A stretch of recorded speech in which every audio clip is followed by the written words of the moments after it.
कहानी शुरू होती है नॉर्वे के बर्फीले पहाड़ों से, जहां हम एक लड़के को भागते हुए देखते हैं। ये लड़का बहुत ज्यादा डरा हुआ था और किसी से बचकर भाग रहा था। भागते भागते ये लड़का एक गड्ढे में गिर जाता है और फिर कोई चीज उसके ऊपर बर्फ डालने लगती है। वो किसी तरह से इस लड़के को जिंदा दफन करना चाहती थी, लेकिन इसके बाद आगे क्या हुआ वो हमें नहीं दिखाया जाता। इसके बाद हमें एक इंटरव्यू को दिखाया जाता है जिसमें इस लड़के के माता पिता काफी परेशान नजर आ रहे थे। वो बताते हैं कि अपने लड़के को ढूंढते ढूंढते थक चुके हैं पर वो नहीं मिला और अब ये केस काफी ज्यादा मशहूर हो गया है। उस लड़के की माँ बताती है कि उनका बेटा हमेशा की तरह खेलने के लिए गया था लेकिन फिर वो वापस नहीं लौटा। इसके बाद हमें कई सारे न्यूज रिपोर्ट में बताया जाता है कि आसपास के पहाड़ों से बहुत सारे लोग गायब हो रहे हैं। तकरीबन 100 से ज्यादा लोग लापता हो चुके हैं। पुलिस ने भी ये जानने की बहुत कोशिश की कि आखिर इन लोगों के साथ क्या हुआ और हमें ये भी पता चलता है कि ये सारा मामला 1975 का था। अब सीन बदलती है और कहानी 2006 में आती है, जहाँ पर हमें एक कार को आते हुए देखते हैं। इस कार में 5 दोस्त बैठे हैं। हम इन 5 दोस्तों का नाम एक एक करके जानेंगे। ये है जेनिक और ये है एरिक, इसका बॉयफ्रेंड। पीछे के सीट पर हम 2 और कपल को देखते हैं। इनका नाम माइकल और इंगुन है। इनके बगल में बैठा एक लड़का जिसका नाम मार्टिन है। ये सभी दोस्त मिलकर नॉर्वे के पहाड़ियों में स्कीइंग करने के लिए जा रहे हैं। कुछ ही देर में ये 5 दोस्त अपनी मंजिल तक पहुँच जाते हैं और अपने स्कीइंग का सारा सामान लेकर ऊंचे पहाड़ों पर चढ़ने लगते हैं, जहाँ पर हम देखते हैं कि 5 दोस्त पहाड़ियों पर चढ़ते वक्त काफी खुश नजर आ रहे थे। थोड़ी देर चढ़ाई करने के बाद ये लोग उस पहाड़ की चोटी पर चढ़ जाते हैं, जहाँ से देखने पर चारों तरफ का नजारा काफी खूबसूरत दिखाई दे रहा था। तभी ये 5 दोस्त उस पहाड़ी से स्कीइंग करना शुरू कर देते हैं और ये काफी तेजी से नीचे आ रहे थे, लेकिन तभी मार्टिन का पैर फिसल जाता है और वो तेजी से नीचे की तरफ गिरने लगता है। एक जगह रुकने के बाद मार्टिन के पैरों में काफी दर्द हो रहा था। जब उसके दोस्त उसके पास पहुँचते हैं और उसके पैरों को देखते हैं तो उसका पैर टूट चुका था। जेनिक किसी तरह से मार्टिन के टूटे हुए पैर को फिक्स कर देती है और उसे अच्छी तरह से बांध देती है, जिससे मार्टिन को थोड़ी सी राहत मिलती है। इसके बाद मार्टिन के दोस्त किसी को कॉल करने की कोशिश कर रहे थे, लेकिन वहाँ पर सिग्नल नहीं होता। ये सभी दोस्त मार्टिन को लेकर काफी परेशान थे और एक सुरक्षित जगह ढूंढने की प्रयास कर रहे थे। तभी जेनिक को दूर बर्फ के बीच एक घर दिखता है, जिसे देखकर ये लोग मार्टिन को किसी तरह से उस घर की तरफ ले जाते हैं और थोड़ी ही देर में मार्टिन को लेकर ये लोग उस घर के पास पहुँच जाते हैं। और जब ये देखते हैं तो उस घर में कोई नहीं था, इसलिए एरिक उस घर के अंदर जाने के लिए उस घर के दूसरी तरफ से आता है और खिड़की का कांच तोड़कर उस घर के अंदर घुस जाता है। जिसके बाद एरिक उस घर के मेन दरवाजे को खोल देता है। जिसके बाद ये सभी दोस्त मार्टिन को लेकर उस घर के अंदर आ जाते हैं और मार्टिन को एक जगह लेटा देते हैं और जेनिक मार्टिन के इलाज के लिए घर में कुछ चीजें ढूंढने लगती है। इधर एरिक, माइकल और इंगुन आग जलाने के लिए लकड़ियों को इकट्ठा करने लगते हैं। जेनिक को एक बड़ी सी गन की बुलेट मिलती है, लेकिन जेनिक इस वक्त इस बुलेट पर ज्यादा ध्यान नहीं देते। इसके बाद हम लोग देखते हैं कि ये लोग मार्टिन को कुछ खाने के लिए देते हैं और जेनिक पैरों में बंधा हुआ पट्टी खुल के देखती है और फिर से शराब से अच्छे से धोकर इसे बांध देती है। इसे मार्टिन को काफी अच्छा महसूस होता है। थोड़ी देर बिताने के बाद यहाँ पर रात हो जाती है। इधर एरिक, माइकल और इंगुन इस घर को पूरी तरह से जांचने की कोशिश करते हैं और ये तीनों एक साथ टॉर्च लेकर उस घर के अंदर जाने लगते हैं। घर को अंदर से देखने पर काफी ज्यादा डरावना और मिस्टीरियस लग रहा था, मगर इन सब के बावजूद भी ये लोग हंसी मजाक कर रहे थे। तभी एरिक को वहाँ पर एक जनरेटर दिखाई देता है, जिसे वह स्टार्ट करने की कोशिश करने लगता है। थोड़ी ही देर में एरिक जनरेटर को चालू कर देता है और चारों तरफ घर में लाइट आ जाती है। ये सभी देखकर काफी खुश हो जाते हैं और अब एरिक और जेनिक पास आने लगते हैं, जबकि इंगुन और माइकल दूसरे कमरे में चले जाते हैं। वहाँ जाने के बाद वो देखते हैं कि वहाँ सब कुछ जला हुआ है और दरवाजे का लॉक टूटने का भी निशान थे। खैर जो भी हो, ये लोग साथ बैठकर म्यूजिक और ड्रिंक का मजा लेते हैं। इसी बीच जेनिक को एक रजिस्टर दिखती है जिसमें कई सारे गेस्ट की एंट्रीज थी। उसे एक नोट्स भी मिलता है जो किसी गेस्ट ने लिखा था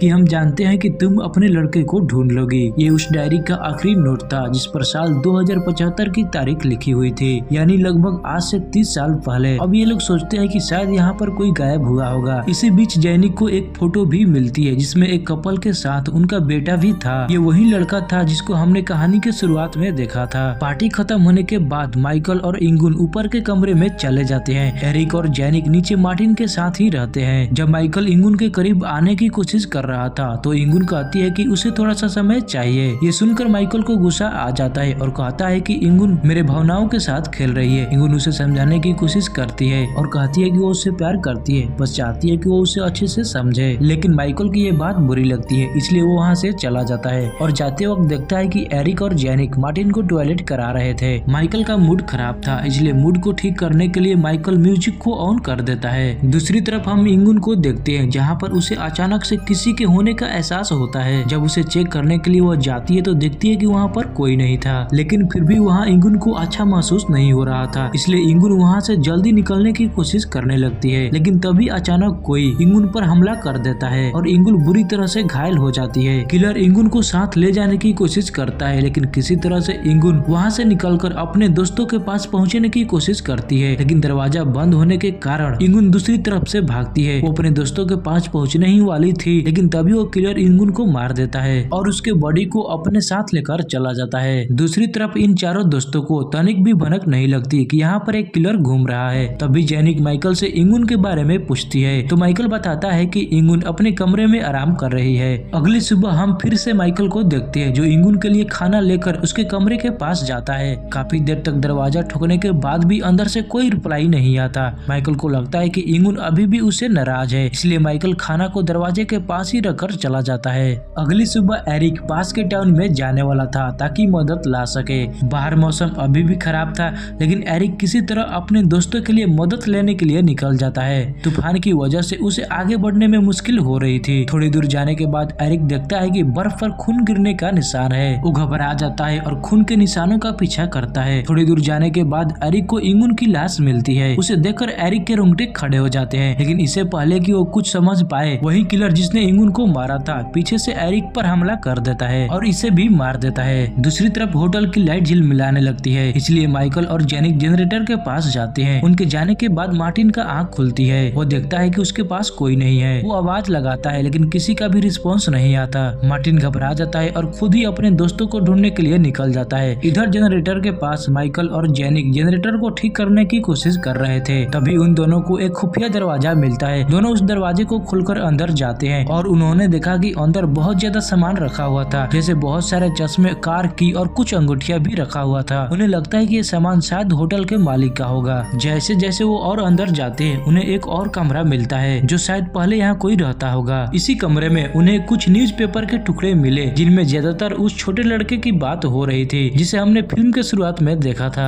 एक खबर में इस होटल के बारे में लिखा था इविल होटल, यही इस होटल का नाम था। कुछ ही देर में इन्हें अंदाजा होता है कि ये लोग जिस होटल में रुके हुए हैं ये 30 साल पहले ही बंद हो गया था क्योंकि यहाँ कुछ बुरा हुआ था। फिर ये सोचते हैं कि अगर ये होटल बंद था तो ये नई चीजें कहाँ से आई, जैसे कि चश्मा वगैरह, और ये ज्वेलरी और कार की चाबियां कहाँ से आई। कुछ तो गड़बड़ है इस होटल में, इसलिए ये तुरंत कमरे से बाहर निकल आते हैं। सबसे पहले तो ये इंगुन को ढूंढने जाते हैं, लेकिन जैसे ही उन्होंने दरवाजा खोला ये बिल्कुल हैरान रह गए क्योंकि जमीन पर बहुत सारा खून फैला हुआ था और इंगुन वहाँ नहीं थी। वहीं दूसरी तरफ मार्टिन किचन में जाकर कुछ खाने की चीजें ढूंढ रहा था, लेकिन तभी माइकल ऊपर आता है तो मार्टिन की चीख सुनता है, इसलिए जल्दी भागकर उसे देखने के लिए जाता है। जब माइकल वहाँ पहुँचता है तो दरवाजे से खून बाहर आ रहा था। वो घबराकर आगे बढ़ता है और देखता है कि मार्टिन वहीं पर जमीन पर गिरा पड़ा था। शायद उस डिब्बे को खोलते वक्त कुछ लाल रंग का चीज गिर गया था। माइकल उसे उठने में मदद करता है। तभी जेनिक भी वहाँ आ जाती है। वो बहुत ज्यादा डरी हुई थी। फिर उन दोनों से कहती है कि इंगुन के साथ कुछ तो गलत हुआ है।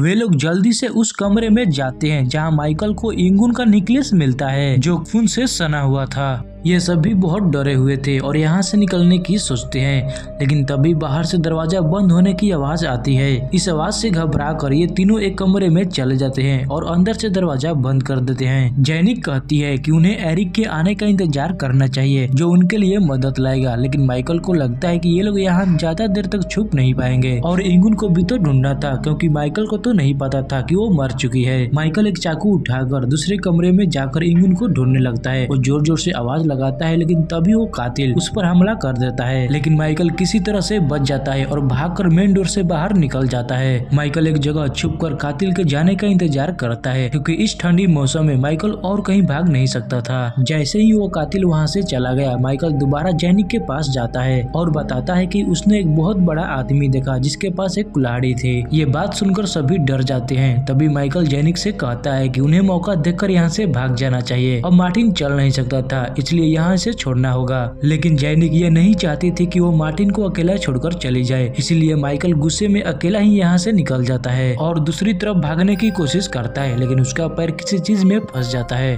अब माइकल को काफी दर्द हो रहा था, वो दर्द से चीखने लगता है। उसकी चीख जैनिक और मार्टिन ने सुन ली थी, इसलिए इसे देखने के लिए बाहर खिड़की की तरफ आते हैं। माइकल अपने आप को बचाने के लिए छुपने की कोशिश करता है, लेकिन कातिल ने उसे देख लिया था और फिर उस कातिल ने बहुत ही बेरहम तरीके से उसके दोस्तों के सामने ही माइकल को मार डालता है। ये नजारा देखकर जैनिक और मार्टिन काफी ज्यादा डर जाते हैं और ये फैसला करते हैं कि जितना जल्द हो सके हमें यहाँ से भागना होगा। जैनिक मार्टिन को सहारा देकर स्टोर रूम में ले जाती है और दोनों वहाँ छुप जाते हैं। जैनिक को कुछ ऐसी चीजें ढूंढनी थी जिससे वो उस कातिल का सामना कर सके, इसलिए मार्टिन को वहीं छोड़कर कुछ खोजने के लिए निकल जाती है। वो सबसे पहले जैनिक उसी जगह पर जाती है जहाँ पर पहले माइकल गया था। काफी देर ढूंढने के बाद जैनिक को वहाँ पर एक गन मिलता है और उस गन में बस एक ही गोली बची थी, वही गोली जो जैनिक को शुरुआत में इस घर में आते वक्त मिली थी। वो तुरंत वापस आती है और मार्टिन को बताती है कि उन्हें सिर्फ एक मौका मिलेगा उस कातिल को मारने के लिए। फिर ये दोनों बेसमेंट में जाते हैं और उस कातिल को ढूंढने लगते हैं। सबसे पहले तो वो जनरेटर को बंद करती है और फिर खुफिया कमरे में जाकर उस कातिल को ढूंढने लगती है। वहीं पर उसी कमरे में एक चाबी दिखाई देती है, ये वही चाबी थी जिसे जैनिक ने एरिक को जाते वक्त दिया था। वहीं पर उसी रूम में इंगुन और माइकल की डेथ बॉडी भी थी। जैनिक काफी डर जाती है, लेकिन तभी वहाँ पर एरिक को देखती है जो काफी घायल था। अब जैनिक उस कातिल को मारने के लिए पूरी तरह से तैयार थे। कुछ ही देर बाद वहीं पर कातिल के पैरों के आवाज आने लगते हैं। जैनिक उसे मारने ही वाली थी, लेकिन कातिल टॉर्च का लाइट बंद कर देता है और वहाँ पर अंधेरा छा जाता है। अब जैनिक को कुछ दिखाई नहीं दे रहा था। मार्टिन जैनिक से कहता है कि इन्हें तुरंत यहाँ से भाग जाना चाहिए, लेकिन जैनिक वहाँ से जाने को तैयार नहीं थी क्योंकि अब एरिक भी जिंदा था। थोड़ी देर बाद कातिल वापस आता है और मौका देखकर जैनिक गोली चला देती है, लेकिन गोली उस कातिल को नहीं लगती क्योंकि उसने अपने सामने एरिक को खड़ा कर दिया था और गोली एरिक को जा लगती है और एरिक वहीं पर मारा जाता है। मार्टिन हिम्मत करके जैनिक से बंदूक ले लेता है और उससे कहता है कि वो वहाँ से भाग जाए। जैनिक उसे न चाहते हुए भी उसे वहाँ छोड़कर भाग जाती है और अब कातिल मार्टिन को भी मार देता है। जैनिक बाहर निकलकर अपना स्कीइंग का सामान पहन लेती है और उस बर्फीले तूफान में भागने की कोशिश करती है, लेकिन वह कातिल जैनिक पर भी हमला करके उसे मार देता है। लेकिन जैनिक अभी मरी नहीं थी, बस बेहोश थी, लेकिन कातिल को ऐसा लग रहा था कि अब वो भी मर चुकी है। जब जैनिक की आंख खुलती है तो वो देखती है कि वो और उसके दोस्त एक स्लाइड पर है और वो कातिल उसे खींचकर कहीं पर ले जा रहा है। कातिल को अभी भी नहीं पता था कि जैनिक अभी जिंदा है। जब वो कातिल एक गड्ढे के पास पहुंच जाता है तो उसके सभी दोस्तों को एक एक करके उस गड्ढे में फेंकने लगता है, लेकिन तभी जैनिक अपने दोस्त के एक जेब से एक ब्लेड निकाल लेती है और जब वो कातिल जैनिक को लेने आ रहा था तभी जैनिक उस ब्लेड को उसके सीने में घुसेड़ देती है और उसका हथौड़ा लेने के लिए भागती है, लेकिन कातिल उसे तुरंत पकड़ लेता है। अब जैनिक उस गड्ढे में गिरने ही वाली थी, लेकिन तभी कातिल का चश्मा उतार लेती है जिससे वो कुछ देर के लिए अंधा हो जाता है। उसकी आंख पर एक अजीब सी निशान थी। इसी बात का फायदा उठाकर जैनिक वो हथौड़ा ले लेती है और कातिल के सीने में मार देती है, जिसके बाद वो कातिल उसी गड्ढे में गिर जाता है और अब कातिल की भी मौत हो जाती है। इसके बाद जैनिक को एक फ्लैशबैक आता है और हम देखते हैं कि ये वही बचा था जिसको हमने फिल्म के शुरुआत में देखा था और उस समय जो उसके पीछे भाग रहे थे वो और कोई नहीं बल्कि उसके माता पिता थे जो उसे मारना चाहते थे। शायद यही वजह थी कि वो कातिल बन गया।